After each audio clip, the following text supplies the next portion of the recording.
네, 반갑습니다. 마르스 김동석의 리얼 주식입니다. 오늘 마르스 김동석의 리얼 주식은 삼성 로봇 찐 대장주입니다. 앞으로 400% 오를 딱 한 종목 꼭 사야 할 1순위 주식입니다. 삼성 로봇 진짜 대장주고요. 앞으로 400%까지 성장이 기대되는 딱 한 종목이니까 이 1순위 주식 꼭 알아가시길 바라겠습니다. 그 이전에 저희 마르스 김동석의 리얼 주식 유튜브가 여러분들의 사랑으로 빠른 성장 나오고 있습니다. 현재 구독자 6만 3천 명이고 우리 7만 명을 향해 달려가고 있는 모습입니다. 여러분들에게 너무 감사한 마음에 최근에 6만 명 구독자 이벤트를 진행을 하고 있고요. 최근에 이슈가 되고 있는 2차 전지 시장 전망과 관련주까지 총정리한 자료집과 플러스로 김동석 대표가 실제 쓰고 있는 실전 매매 기법까지도 무료로 나눠드리고 있습니다. 그래서 이 자료집을 어디서 받을 수 있나요? 라고 한다면 오늘 영상 끝까지 꼭 시청하셔라 말씀을 드리고, 이 자료집들은 제가 직접 만든 자료집입니다. 그러다 보니까 2차 전지 시장 전망부터 관련주까지 직접 정리를 다 해놓은 무료 자료집이고요. 이뿐만이 아니라 실전 매매 쓰는 기법 강의까지도 이렇게 파일로 모두 정리를 해놨습니다. 그래서 100% 무료로 모두 드리고 있으니까 꼭 영상 끝까지 보시고 받아가셔라 말씀드리고, 도움이 될 수 있는 영상들 매번 찍어드리고 있습니다. 이 영상 시청하시고 우리 유튜브 구독, 영상 좋아요, 그 다음에 댓글까지 남겨주시면 정말 감사하겠다 말씀을 드리고, 나는 기법 강의에도 관심 많아요 하시면 맨 아래에 저희 상한가 차트 연구소 유튜브 구독과 영상 시청까지 꼭 부탁을 드리도록 하겠습니다. 그래서 오늘의 주제는 삼성 로봇 찐 대장주고요. 앞으로 400%를 딱 한 종목 꼭 사야 할 1순위 주식입니다. 어떤 종목인지 알아가시길 바라겠습니다. 일단 최근 증시가 상당히 불확실성이 큰 상황입니다. 일단 첫 번째로 영국의 이 채권을 매입하는 거를 원래는 14일에 마무리하기로 했으나 추가적인 매입이 들어갈 수 있다라는 어떤 기대감이 있는 상태고요. 플러스 알파로 이번 주 12일과 13일에는 생산자 물가지수인 PPI와 소비자 물가지수인 CPI가 발표가 됩니다. 이 흐름에 따라서 금리 인상이라든가 압박이 좀 정해질 것으로 예상이 되고요. 13일에는 옵션 만기일이 좀 기다리고 있는 상태입니다. 그러다 보니까 국내 불확실성 플러스 해외 불확실성까지 이어지는 이번 주라고 볼 수 있을 것 같고요. 개인적으로는 항상 얘기하지만 10월이 어느 정도 저점이 형성이 되지 않을까라는 기대감이 있긴 합니다만, 일단 이번 PPI, CPI 옵션 만기일 지나고 가는 게 좋을 것 같고요. 여기서 조금 이득이 있다면 신라젠이 거래 재개가 됐다는 부분들, 그러다 보니까 투심이 조금 살아날 수 있다는 부분들을 기대해 볼 수 있을 것 같습니다. 그래서 이런 상황에서 우리가 저가 매수가 들어갈 수 있다라고 한다면 어떤 종목을 찍어야 되냐? 삼성 로봇 진짜 대장주입니다. 앞으로 400% 성장할 수 있는 딱 한 종목이고요. 우리가 지금부터 관심 가져야 할 딱 1순위 주식이다 말씀드릴 수 있을 것 같습니다. 그래서 어떤 종목에 우리가 1순위로 관심을 가져야 되는지 지금부터 하나하나 알아가시길 바라겠습니다. 일단 최근에 이 아시겠지만 삼성전자가 준비하고 있는 로봇이 있다고 한다면은 그건 우리는 웨어러블 로봇이라고 볼 수 있을 것 같아요. 사람이 입을 수 있고 사람이 입고 재활이라든가 아니면은 헬스케어를 할 수 있는 로봇입니다. 근데 그런 로봇이 이미 조금씩 나오고 있는 상태예요. 보시면 한림대 병원에서 보행 기능 잃은 환자를 위한 로봇 재활센터를 개소를 했습니다. 그러니까 이 환자가 다른 게 아니라 로봇을 입고 그 로봇으로서 재활을 할 수 있는 기술력이 나와주고 있다라는 거죠. 보시면 한림대학교 성심병원은 뇌졸중, 파킨슨병, 척수 손상 등 보행 기능을 잃은 환자가 로봇을 이용해 재활치료를 할 수 있는 로봇 재활센터를 개소했습니다. 한림대 성심병원은 산업통상자원부 산하 한국로봇산업진흥원 주관 2022년 서비스 로봇 활용 실증 사업에 선정이 돼서 질병 시기 및 중증도에 따른 외골격 하지 재활 로봇 순차적 활용을 위한 실증 사업 과제를 통해 최신형 로봇 재활 치료기 워크복과 엔젤렉스를 도입하고 재활센터를 열었습니다. 그래서 실제 이 사진이 이 한림대 병원에서 로봇을 입혀서 재활을 하고 있는 모습이라고 볼 수 있을 것 같습니다. 당연히 일반적인 재활보다도 좀 더 이제 힘을 더 가해지고 조금 더 편하게 재활을 할 수 있는 어떻게 보면 최신형 기술이라고 볼 수 있는 상태고요. 워크봇은 근력 부족으로 보행이 어려운 환자들이 트레드밀 위에서 고관절, 슬관절, 족관절 등 구동하면서 안전한 걷기 재활을 훈련할 수 있는 로봇이고, 중추신경계나 근골격계 손상에 의한 하지마비 및 편마비 환자 보행장애 환자에게 로봇 보조 장치를 이용한 운동 학습 과정을 통해 뇌신경 또는 신경 및 근육 등의 재활과 재조직화를 유도해 보행이나 일상 동작을 개선할 수 있다. 간단하게 얘기하자면 로봇으로 좀 더 편하게 이 신경이라든가 근육에 자극을 줘서 이제는 좀 더 잘 걸을 수 있게끔 도와주는 로봇이다라고 보시면 될 것 같습니다. 엔젤렉스는 지면 보행이 가능한 외골격 보행 훈련 로봇이고요. 환자마다 최적화된 보조 알고리즘을 적용해서 관절각을 구족하지 않은 상태에서 부족한 근력을 모터의 힘으로 하지를 보완해 지지하고 보행 자세를 유지하는 것으로 훈련을 할 수 있습니다. 그래서 이거를 입음으로써 내가 다리에 힘이 없더라도 모터의 힘으로 걸어갈 수 있다라고 생각하시면 될 것 같고요. 마비가 심한 환자도 로봇을 통해 움직일 수 있습니다.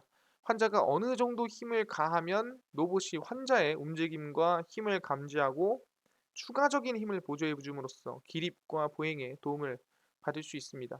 그래서 보행할 수 없는 마비 환자에게는 마비 환자 전용 집중 보행 훈련 프로그램을 갖추고 있기 때문에 마비 회복 가능성이 상당히 높다라고 볼 수 있는 상태고요. 권역 내 유일한 상급 종합병원이자 권역 응급의료센터를 운영하는 한림대 성심병원은 재활의학과, 신경과, 신경외과, 정형외과 등등 협진 체계가 구축이 돼서 이 응급치료부터 재활까지 진행이 된다라고 보시면 될 것 같습니다. 그래서 로봇 재활센터는 향후 보행장애 원인이 되는 질병의 종류, 시기, 중증도에 따라서 재활 프로그램을 구축하고 앞으로 이제 최적화의 이 치료 프로토콜을 만들어 가겠다라고 얘기를 했습니다. 그래서 이미 이 웨어러블 로봇 장비 같은 경우에는 이미 의료계에서는 쓰이고 있는 상태다. 이미 사실상 쓰이더라도 문제가 없고 법적으로 크게 리스크가 없는 상태라고 볼 수가 있다라는 거죠. 아, 그렇네요. 이미 삼성전자의 로봇 웨어러블은 이미 쓰이고 있고 의료계에서는 어떻게 보면 정말 효율적으로 상이 만들어지고 있는 상태인데, 지금 사실상 제일 많이 쓰이는 게 뭐냐라고 물어본다 한다면은 웨어러블도 중요하지만 법적으로 문제가 되고 법적으로 해결되지 않은 것들이 가장 이슈가 되고 있다고 보시면 될 것 같습니다. 그게 뭐냐? 바로 자율주행 로봇이라고 볼 수 있을 것 같은데요. 흔히 자율주행 로봇은 우리가 서비스 로봇에서 쓰인다라고 보시면 될 것 같습니다. 그래서 최근에 보시면은 호텔에서 수건, 생수 갖다 주는 로봇, 뷔페선 빈 접시 수거를 착착합니다. 그러니까 우리가 과거에는 아르바이트생들이 뷔페에서 접시를 수거하고 뭐 수건이다 생수를 갖다 주거나 그랬는데 이제는 로봇이 대신하고 있다라는 거죠. 보시면 KT가 운영하는 노보텔 엠베세더 서울 동대문 호텔에서는 프론트 데스크로 전화를 거는 대신 인공지능 AI 스피커를 이용한 주문이 가능합니다. 잠시 뒤 벨소리와 함께 수건과 생수를 가져다 준 것은 직원이 아니라 1m의 크기의 로봇이었습니다. KT가 현대 로보틱스와 공동 개발한 기가지니 호텔 로봇이 그 주인공이고, AI 스피커와 로봇과 연결돼 사람이 할 수밖에 없었던 서비스를 로봇이 제공하고 있다라고 생각하시면 될 것 같습니다. 기가진이 호텔 로봇은 한 사람의 몫을 이 로봇이 해내고 있는 상태고요. 같은 시간대 여러 개의 주문이 들어올 경우 한 명 정도의 인력은 거둘 수 있으며 체크인, 체크아웃 등 바쁜 시간대에 잡무를 줄여주고 있다. 사실상 뭐 물 갖다 주고 하는 거는 크게 뭐 칫솔 갖다 주고 하는 건 어려운 일이 아니니까요.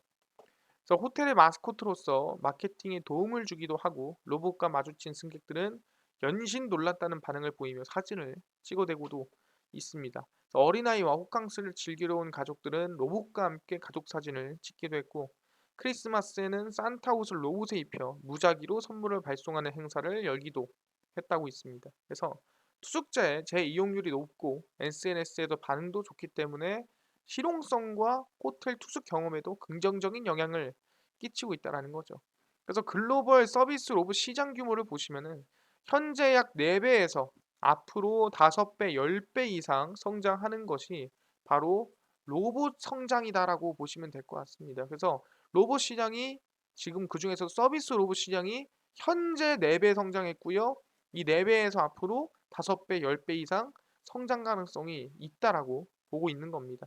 기가지니 호텔 로봇은 주문이 들어오기 전에는 로비에서 대기하다가 주문을 접수한 직원이 물품을 넣어주면 이동을 시작합니다.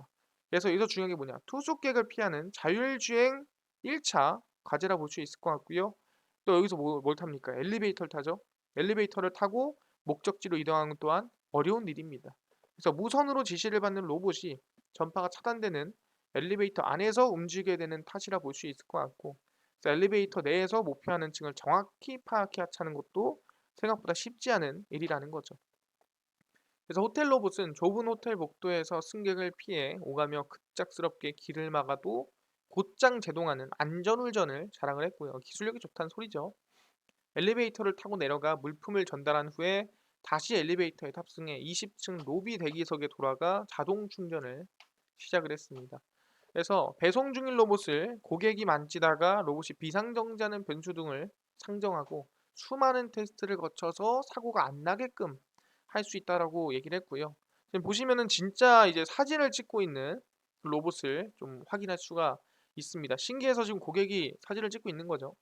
그래서 로봇이 미래 산업으로 각광받자 국내 기업들도 로봇 사업에 적극적으로 지금 들어가고 있는 상태고, 아까 얘기한 대로 서비스 로봇이 빠르게 확장하고 있습니다. 그래서 대략 2019년 44조 규모였다면은 2014년 2년 뒤에는 약 4배 가까이 성장을 하고요.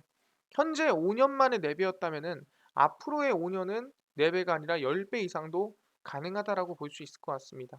그래서 국내 로봇 시장의 중심축이 서비스 로봇으로 옮겨가고 있고요.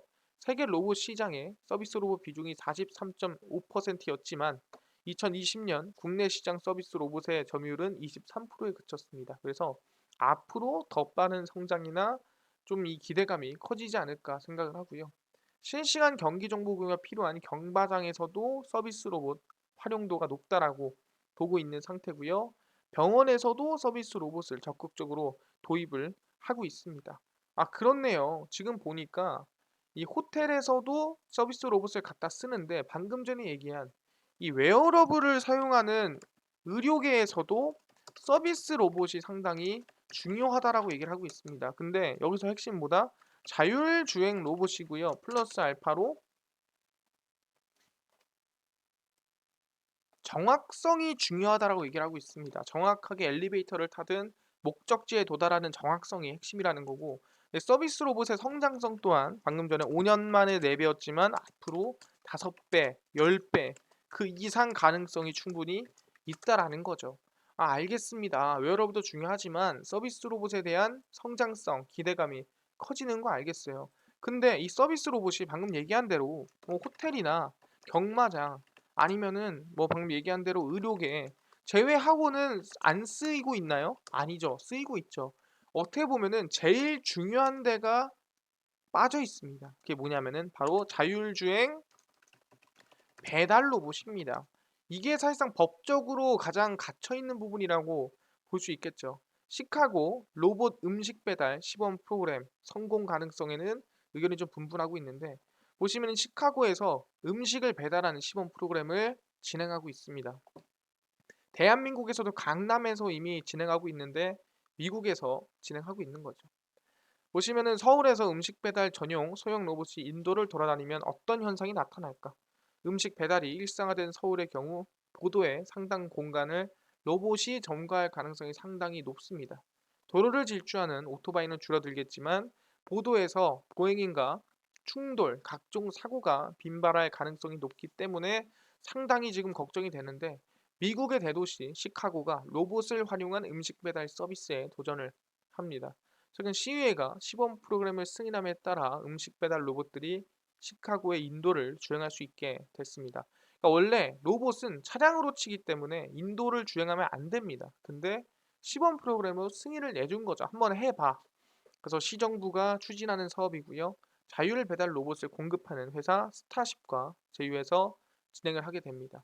그래서 배달 로봇 운영사들은 음식점, 식료품점 등과 제휴해서 가정에서 주문한 음식이나 식료품을 가정까지 로봇이 배달을 하고요. 앱을 통해 주문해서 로봇들은 참여식품 업체에서 주문처까지 보도와 횡단보도를 자율주행으로 물건을 배송합니다. 아까 얘기한 대로 엘리베이터가 타는 게 리스크하다면 여기서는 횡단보도를 건너는 게 리스크하겠죠. 횡단보도에 불이 바뀌고 안 바뀌고 차가 오고 안 오고를 잘 판단해서 자율주행으로 건너가야 되기 때문에 리스크한 부분이고, 시카고 시정부 소비자 보호국은 시범 프로그램을 신청하는 기업들에게 2년간의 허가증을 발급할 예정입니다. 그래서 이번 시범 사업을 일리노이 대학교 시카고 캠퍼스에서 시작을 했고요. 대학에서도 도시 차원으로 확장한 것입니다. 케네스 마이어 소비자보호국 국장에 따르면 대학에서 1년 이상 자율주행 로봇 음식 배송을 시행한 결과는 성공적이었고, 이에 따라서 이제는 대학이 아니라 도시에서 한번 확장해 보자라고 얘기를 한 겁니다. 그래서 로봇이 보행자들의 이동을 방해하지 않고 가능한 많은 사람들이 로봇 배달 서비스를 이용할 수 있다면은 이건 성공인 거 아니냐라고 얘기를 하는 부분이고, 로봇에 대한 파손 행위나 절도 등도 이건 사용 우려가 되는 부분입니다. 왜냐하면은 잘 가고 있는 로봇을 뭐 지나가다가 발로 찬다라든가 아니면은 그 열어 가지고 뭐 밥을 뺏어 먹는다라든가 그럴 수 있다라는 거예요. 그래서 로봇이 약 34kg이고 로봇을 들어올릴 때는 오디오 경고를 얘기를 합니다. 그리고 로봇은 GPS 추적 기술을 사용하기 때문에 회사가 로봇이 어디 있는지 정확히 파악을 하기 때문에 파산하거나 이 획득을 했을 때 알림을 받을 수가 있는 상태입니다. 그래서 지금 당장에서는 뭐 완전히 100%잘 될 겁니다라고 얘기할 수는 없지만, 어떻게 보면은 이 시카고에서 대학교를 넘어서서 도시에서 배달 로봇 시험을 한다라는 대단한 기대감이 있다라고 볼 수 있는 거죠. 아, 그렇네요. 미국에서도 자율주행 배달 로봇 실증 사업이 진행이 되고 있구나라고 볼 수 있는 겁니다. 근데 미국만요? 아니죠. 어딥니까? 일본도 하고 있습니다. 일본 통신 사업자 NTT에서 음식 배달 로봇 실증 실험을 하고 있습니다. 요즘은 장난감처럼 생겼지만 이것 또한 배달 로봇이다라고 생각하시면 됩니다. 보시면 일본 통신 사업자인 NTT가 NTT 어반 솔루션, NTT 도시개발, NTT 커뮤니케이션즈 등 산한 기업과 협력을 해서 음식 배달 로봇 실증 실험을 실시한다고 3일날 밝혔습니다. 그래서 지금 미국은 시카고라는 도시에서 진행하지만 나고야시의 한 빌딩에서 일단 먼저 진행하고, 네이버처럼 GMP의 배달 전용 로봇인 델리로가 투입이 됩니다. 스마트폰 주문 앱과 연동이 되고요. 실증 실험은 2단계로 진행이 됩니다. 1단계는 11월 30일까지 두 달간 나고야에 위치한 빌딩에서 이루어지고요. 내년 1월부터 진행하는 것은 대상 점포와 이용자를 확대해서 실증한다는 계획입니다. 그러니까 아까 미국에서 진행한 대학교 수준이라고 보시면 될 것 같습니다. 실증 실험 기간 동안 사용자들은 배송료 없이 음식을 스마트폰 앱으로 주문하고 로봇으로부터 음식을 배달받을 수가 있는 부분이고요. 지금 보시면은 여기가 이제 음식 넣는 부분이라고 확인할 수 있습니다. 그래서 실증 실험을 통해 혼잡 정보, 예약 정보 등 데이터를 수집, 분석해 최적의 이동 경로와 운행 계획을 수립한다는 계획이고요. 빌딩 내 엘리베이터를 스스로 탑승하고, 아까 전에 KT에서 봤던 로봇과 비슷하죠. 음식을 주문한 고객들의 사무실까지 배달을 합니다. 엘리베이터, 빌딩 설비 정보, 이동 경로, 점포 혼잡 정보 등 클라우드를 최적화해서 시뮬레이션을 실시하고요. 사람의 지시가 없어도 로봇이 알아서 이동 경로를 사람과 부딪히지 않고 갖다 준다라고 보시면 될 것 같습니다. 그렇기 때문에 이번에 일본에서도 음식 배달 자율주행 배달 로봇 실험을 시작했다라고 볼 수 있을 것 같습니다. 아, 그렇네요. 지금 보니까 일본에서도 자율주행 배달 로봇 실증 사업이 시행이 됐구나. 그래서 지금 보시면은 자율주행 로봇에 대한 기대감 또는 실험, 성장이 만들어지고 있다 볼 수 있을 것 같아요. 그러면 미국, 일본 알겠습니다. 중국은 뭐 안 하나요? 하고 있습니다. 근데 배달 로봇이 아니에요. 뭐냐? 중국에서는 세관에다가 자율주행 로봇을 쓰고 있습니다. 개보다 개코다. 텐진 세관에서 독성 탐지 로봇을 처음으로 도입을 했습니다. 독성이 느껴지면은 로봇이 이제 파악할 수 있다는 거예요. 보시면 중국 텐진 세관에 독성 물질을 탐지할 수 있는 로봇이 투입이 됐습니다. 스마트 독성 탐지 로봇이 운영에 들어갔고요. 수입 컨테이너 내부 독성 물질을 식별하기 위해 독성 탐지 로봇이 수출입 항구에 적용되는 건 이번이 처음입니다. 태블릿 PC를 들고 스마트 로봇을 조작하고 있고요. 짙은 파란색의 모바일 베이스와 흰색의 원통형 동체를 가진 스마트 독성 탐지 로봇이 컨테이너 주위를 우회하면서 냄새를 맡습니다. 개보다 냄새 식별이 뛰어나기 때문에 전자코라고 생각하고요. 냄새 맡는 게 아니라 유독가스를 식별할 수가 있습니다. 로봇이 중국 대형 컨테이너 검사 설비인 H986의 단점을 보완하고 스마트 냄새 탐지 로봇의 시너지 효과를 극대화할 것이다 라고 보고 있는 상태입니다. 그래서 통상 항만 컨테이너를 검사하는 과정에서 컨테이너 내 연소 잔여물, 독성 및 유해한 휘발성 유기 화합물들이 나오기 때문에 이 세관원들의 생명을 또는 건강을 해칠 수 있기 때문에 로봇으로 검사를 하고 있다라고 생각하시면 되고요. 이제는 뭐다? 로봇이 독성, 마약 등을 이제는 검출하고 이 스마트로 냄새를 확인하고 있다라 보시면 될 것 같아요. 아, 그렇네요. 이제는 뭐다? 중국에서는 로봇이 독성을 검출한다, 냄새로 볼 수가 있다라는 거예요. 아, 그렇네요. 전 세계적으로 자율주행 로봇이 정말 각각 모든 곳에서 진행을 하고 있는데, 아니 그러면은 뭐 한국은 뭐 안 하고 있나요? 아, 배달 로봇 있는 건 당연히 알겠고, 한국도 지금 자율주행 로봇이 여기저기서 나와주고 있다라는 거예요. 그게 뭐냐면은 이것도 똑같죠. 카카오 모빌리티가 자율주행 운송업 네모라이드 상표를 출원했습니다. 뭔 소리냐? 카카오 모빌리티가 코로나19 이후 계속된 택시 대란 해결책으로 자율주행 택시 도입을 위한 실증 사업 착수에 속도를 내고 있습니다. 그래서 네모라이드라는 상표권 출원을 했고요. 지난 8월 8일 라이드 플러스 제주국제자유도시개발센터 제주특별자치도 한국과학기술원 친환경 스마트 자동차 연구센터와 체결한 제주 첨단과학기술단지 자율주행 서비스 실증 사업 및 자율주행 자동차 시범 운행지구 지정 추진을 위한 업무 협약을 통해 네모라이드를 소개했습니다. 그냥 제주도에서 자율주행 택시 실증을 하겠다 뭐 이 소리입니다. 그래서 네모는 넥스트 모빌리티를 줄인 말로 1월 카카오 모빌리티가 상표권을 출원해 지속 사용 중입니다. 그래서 상표권 출원을 완료한 네모라이드 상품 설명 중에서는 자율주행 무인 차량, 자율주행 로봇, 선박, 항공기를 이용한 운송업이 포함이 되어 있습니다. 그래서 자율주행 모빌리티 서비스 실증 및 상용화를 위한 업무 협약을 또 현대차와 체결을 했기 때문에 카카오티 플랫폼을 활용해서 아이오닉 5와 로보라이드를 호출해 이용할 수 있는 이 도심 자율주행 모빌리티 시범 서비스를 선보일 예정입니다. 그래서 자율주행 실증 사업 협약을 통해서 네모라이드로 자율주행 택시를 뭐 이번에 상용화 시켜 보겠다라고 이번에 카카오 모빌리티가 얘기를 하는 거죠. 그래서 막 뭐라 그랬습니까? 알겠습니다. 그래서 카카오 모빌리티가 자율주행 로봇 이번에 상표 출원을 했고 이 자율주행 로봇에 대한 이 실증 사업을 조만간 시작할 것 같다 얘기를 하는 겁니다. 그렇네요. 지금 전 세계가 솔직히 휴머노이드도 있고 이거저거 있겠지만 이 서비스 로봇 사업으로 다들 뻗쳐나가고 있다. 이게 제일 현실적이다라고 볼 수가 있다라는 거죠. 돈이 제일 많이 된다라는 거예요. 서비스 로봇이. 아니 근데요. 지금 하는 거 보니까 뭐 다들 그냥 뭐 쉽게 하는 것 같은데 이게 뭐 대단한 기술입니까? 라고 물어볼 수도 있어요. 왜냐면 다들 그냥 하는 것 같으니까. 근데 아시겠지만 이번에 아마존이 배달 로봇 사업을 접었습니다. 이게 아무나 할 수 있는 거였으면 아마존이 접었을까요? 그렇지가 않다는 거죠. 그만큼 손이 많이 가니까 아마존은 배달 로봇 사업을 접었다라는 거예요. 긴축 모드에 들어간 아마존이 배달 로봇 사업을 포기했다라고 전했습니다. 아마존이 2019년부터 시범 운영하고 있던 배달 로봇 스카우트 사업을 중단했다라고 발표를 했고요. 이 캐럴 대변인은 스카우트 시범 운영 과정에서 고객 욕구를 충족시키지 못하는 부분이 있었다라고 얘기를 했습니다. 그래서 시애틀에서 6대로 스카우트 시범 운영을 시작을 했고 캘리포니아, 조지아주, 테네시주 등으로 확대를 했는데 소형 냉장고 크기의 스카우트는 사람이 걷는 속도로 인도를 따라 주행하며 보행자나 반려동물을 피해 목적지에 도착하도록 설계됐습니다.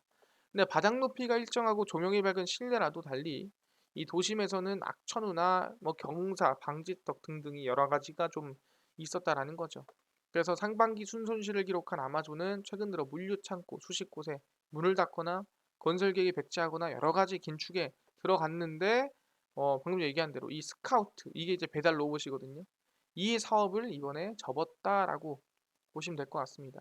그러니까 상당히 간단한 사업이었다면은 누구나 아무나 성공을 시키지 않았을까 생각을 하는데 아마존이 실패했다라는 거는 쉽지 않은 사업이다. 그럼에도 모두가 도전하는 서비스 사업이다라고 생각하시면 될 것 같습니다.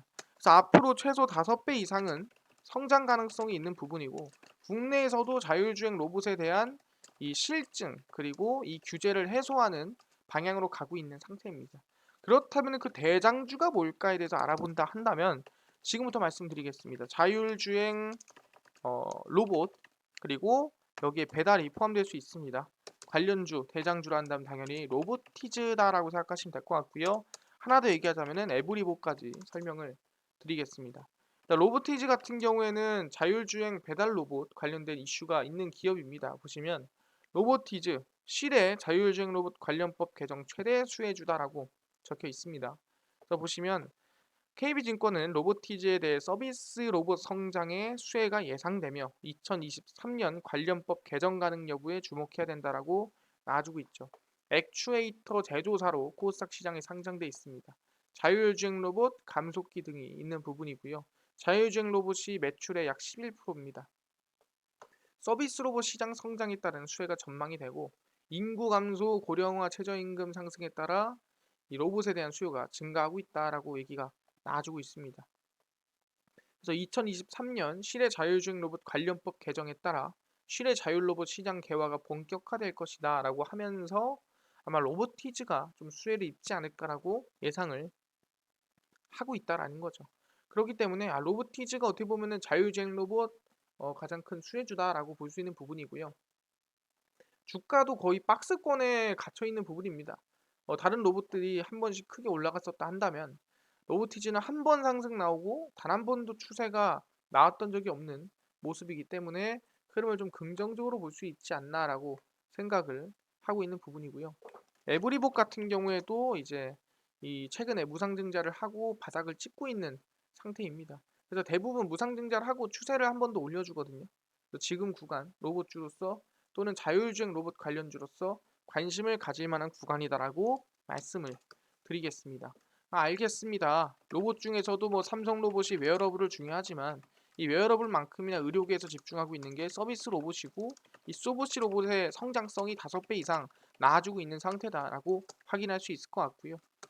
근데 이것뿐만이 아니라 아까 전에 6만 명 구독자 이벤트로 2차 전지 시장 전망과 관련주까지 총정리한 자료집 그리고 실전 매매 기법 자료집 100% 무료로 나눠주신다고 하셨는데 어디서 받을 수 있나요? 또는 당일 급등이 예상되는 단타 종목을 매일 무료로 좀 나눠주시고요. 장 시작 전에 급등이 예상되는 뉴스라든가 시황을 무료로 좀 정리해 주시고 테마주라든가 매매법이라든가 강의를 좀 무료로 정리해 주세요. 하시는 분들이 있어서 김동석 대표가 100% 무료로 나눠드리고 있습니다. 바로 김동석의 리얼 주식 연구소라는 100% 무료 어플에서 나눠드리고 있고요. 이 어플은 각 스마트폰 안에 내가 아이폰을 씁니다. 그럼 앱스토어에서 무료로 설치 가능하고요. 갤럭시를 씁니다. 그럼 구글 플레이 또는 플레이 스토어에서 무료로 설치가 가능합니다. 나는 여기 들어가면은 개인정보랑 전화번호 입력해야 되는 거 아닌가요? 전혀 필요 없고 아무것도 입력하지 않으셔도 됩니다. 그래서 개인정보 아무것도 필요 없으니까 앱스토어, 구글 플레이, 플레이 스토어에 들어오시고요. 뭐라 검색하냐? 김동석의 리얼 주식 연구소라고 검색을 하시고요. 그럼 이렇게 김동석의 리얼 주식 연구소 어플이 화면에 뜨게 됩니다. 이렇게 어플을 누르시면은 100% 무료로 어플 설치 가능하니까요. 꼭꼭꼭 설치를 하셔라 말씀을 드리고요. 100% 무료로 설치를 하시고 나면은 이렇게 김동석의 리얼 주식 연구소 어플이 화면에 뜨게 됩니다. 당일 리얼 추천주가 당일 급등 예상되는 종목을 무료로 알려드리고요. 급비 분석이 장 시작 전 시황입니다. 급비 자료가 테마주라든가 매매법에 대해서 무료로 나눠드리고 있고요. 아까 전에 6만 명 구독자 이벤트로 2차 전지 자료집이랑 기법 자료 어디서 받을 수 있나요? 리얼 추천주 누르시면은 여기에 6만 명 달성 이벤트라고 올려놨죠. 누르고 들어가시면 6만 명 감사합니다. 그래서 김동석의 주식 성공 매매법을 무료로 나눠드리고 있습니다. 이 자료를 다 무료로 드리는 거고요. 딴 거 필요 없습니다. 이 두 가지만 참여하시면 됩니다. 김동석의 리얼 주식 유튜브 구독 버튼 누르시면 됩니다. 돈 드는 거 아니죠?